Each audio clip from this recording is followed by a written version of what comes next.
पण आता तिच्यावर कोणतं बी संकट येऊ देऊ नकोस. तिला परत आण देवी आई. माझी लेक मला परत हवी.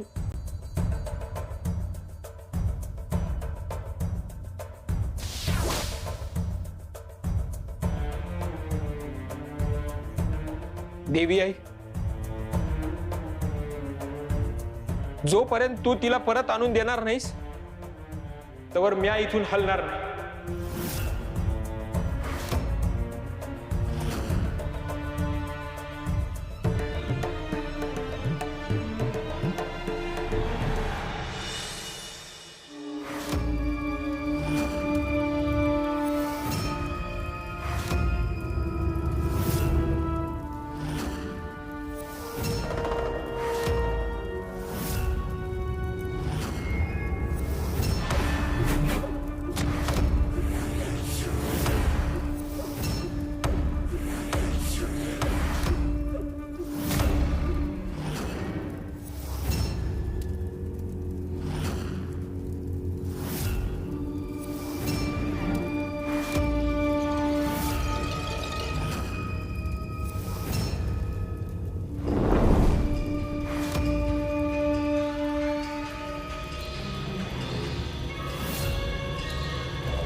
असं अवेळी हे काळ्या धुरांचं वलय,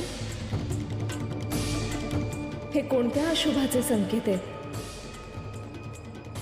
नक्की कुठलं संकट घुंगावत आहे आता? जगदंबा,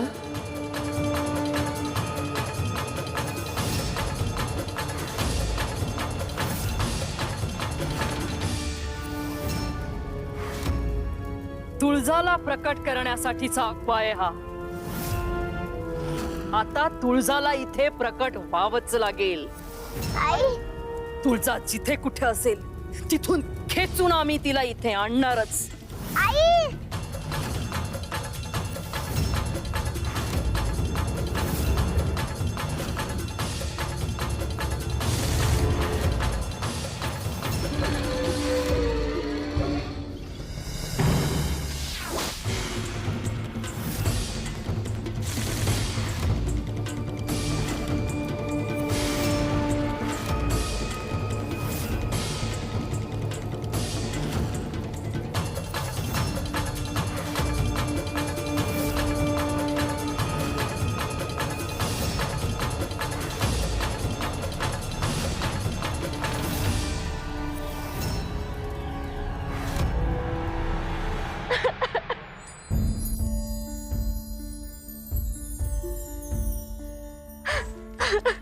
गंगा या धीर धर, काळजी नको करू, येईल जगदंबा परत.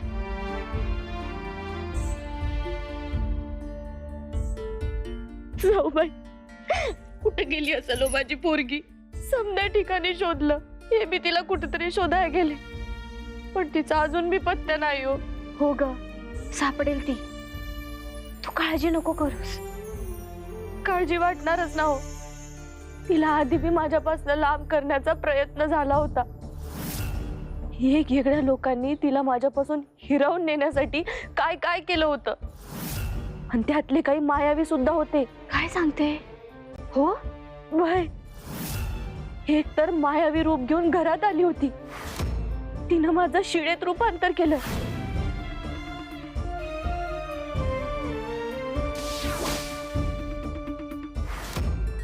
दुसरीमुळे मला आईपणाची परीक्षा द्यावी लागली होती.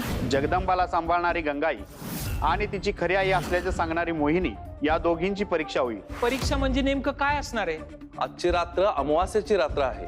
सूर्यास्तानंतर जगदंबाला गावाबाहेरील मंदिरात ठेवण्यात येईल. रात्रीची पहिली प्रहर संपल्यानंतर जी मंदिरात लवकर पोहोचेल ती खरी आई. मद्राजाने तर समजा गावालाच आपलं गुलाम बनवलं होतं. गावात माझं राज्य सुरू झाल्यापासून मी काही नियम घालून दिले होते, यांनी तो नियम मोडलाय. पण या समध्या प्रसंगात माझी लेक माझ्या सोबत होती, पण आज ती कुठं निघून गेली आहे ते मला बी कळत नाहीये. अगं रुसून बसली असेल कुठेतरी, ती येईल परत. नाही हो, माझी पोरगी तशी नाहीये. ती बाकीच्या पोरांसारखी वागत नाही, लई समजूतदार आहे ती. तिला नाही नाही ते बोललो, ही आमची चूक झाली. जाऊ बाई, पुन्हा कुठल्या असुराच्या तावडीत तर सापडली नसेल ना हो माझी जगदंबा. हे जे काय झालं यात त्या उमाची चूक असेल तर तिनं जगदंबा सोबत काही बरं वाईट तर केलं नसेल ना. आम्ही आमच्या जगदंबावर विश्वास ठेवला नाही, त्या उमावर ठेवला. कुठं असेल होती उमा? पाहिलंच महिषा, आपण जिंकलो. आपल्या अनेक दिवसांच्या कष्टाला यश आलंय. अखेर तो विजयाचा दिवस उजाडलाय. तुळजा आपल्या समोर आलीये, आपली बंदी आहे. हीच ती वेळ, हाच तो मुहूर्त. आज महिषा आणि तुळजाचा विवाह घडणार.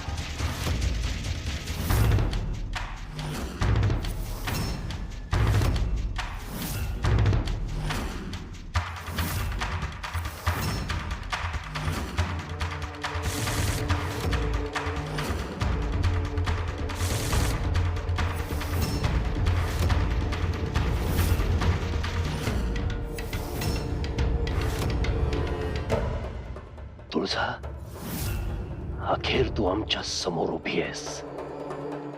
प्रत्यक्ष याच दिवसाची आम्ही प्राणांतिक वाट पाहिली होती. याच साठी केले होते सगळे सायास. तुळजा, तुला आश्रमात पहिल्यांदा पाहिलं होतं तेव्हाच तुझी अभिलाषा मनात उत्पन्न झाली होती. तुला प्राप्त करायचं, तुला कायमचं अंकित करायचं, हे तेव्हाच आणि तिथेच ठरवलं होतं आम्ही. तेव्हा आम्हाला कल्पना नव्हती की जिच्या हातून आमचा मृत्यू लिहिलाय, आम्ही तिची अभिलाषा ठरतो आहोत, तिच्या प्रेमात पडतो आहोत.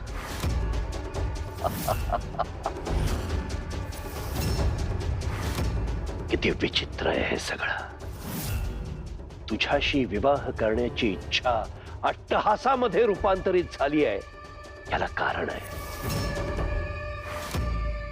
तोच आहे मृत्यूपासून मुक्तीचा मार्ग. एकदा मी तुझ्याशी विवाह केला की तू स्वतःच्या हाताने स्वतःचं सौभाग्य पुसणार नाहीस.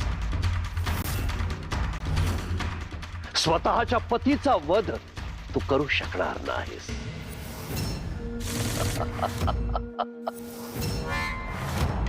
आता वेळ घालवायला नको महिषा. ह्याच हवन कुंडामध्ये विधी पूर्ण करून आपण विवाह पार पाडूया. तिथी माता, विवाहासाठी आम्ही अत्यंतिक उत्सुक आहोत, पण तुळजाशी बंधनात असताना विवाह केला तर आमच्या सामर्थ्यावर शंका घेतली जाईल.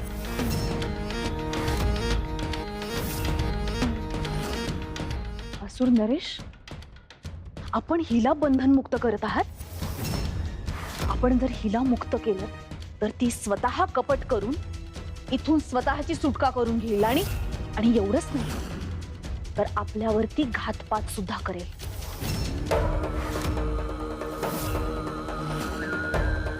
याच उद्देशाने इथे आले ही, हे आपण विसरू नका. चिंता नसावी सम्राज्ञी. आता तुळजा आम्हाला काहीही अपाय करू शकणार नाही.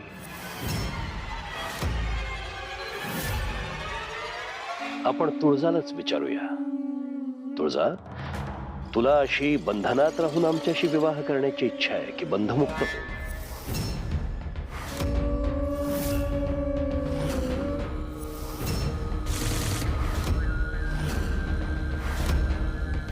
हो, आम्ही या विवाहासाठी तयार आहोत.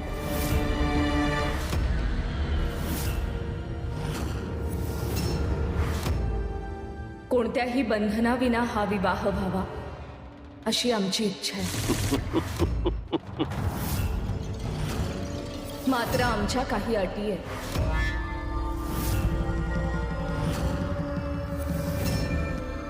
कोणत्या अटी?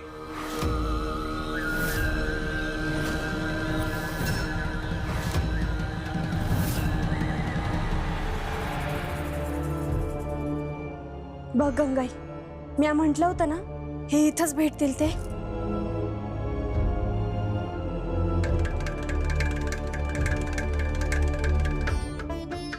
हो, जगदंबा कुठेच दिसली नाही का? कुणालाच काही माहित नाही का? नाही, त्या संधीकडे शोधलं पण तिचं कुठंच पत्त्या नाही. बघ आता कसं करायचं? तू काळजी करू नको. माझा देवी आईवर विश्वास आहे.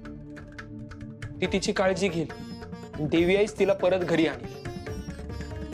आणि म्या ठरवलंय, जगदंबा परत येत नाही तर म्या इथून हलणार नाही. मी बी इथंच बसन, कुठंच जाणार नाही.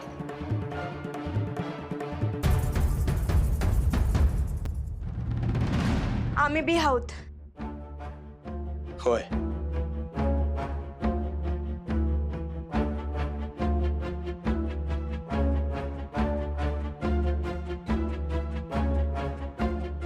काका,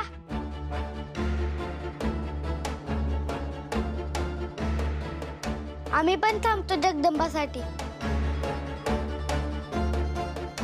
देवी आईची प्रार्थना करतो. जगदंबा आमची पण लाडकी आहे, तिला काही होता कामा नये. त्यासाठी आपण देवी आईला साकडं घालूया.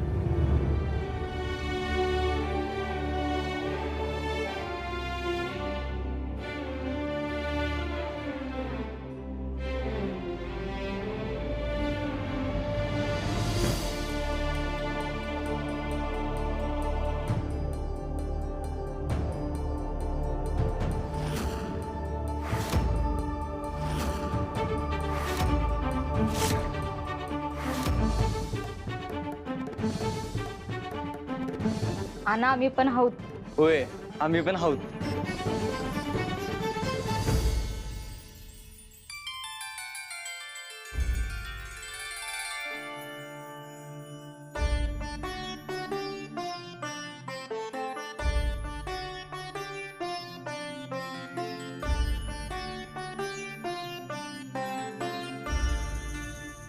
तू आमच्याशी विवाह करायला इतक्या सहजी तयार झालीस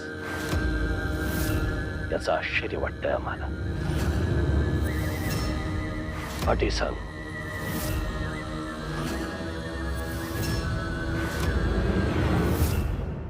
भूलोकावर तुमचं साम्राज्य आहे. सर्वांनी तुमचा अधिकार मान्य केलाय.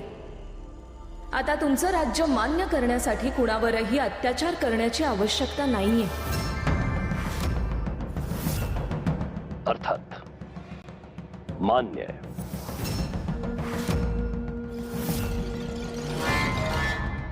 महिषा, महिषा, तुला समजतं ही काय सांगतेय? याचा अर्थ असा होतो की आपण अत्याचार करायचे नाहीत.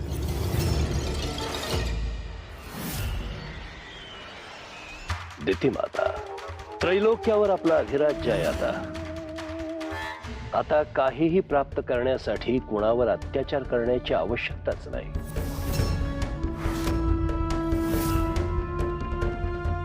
मान्य आहे तुळजा.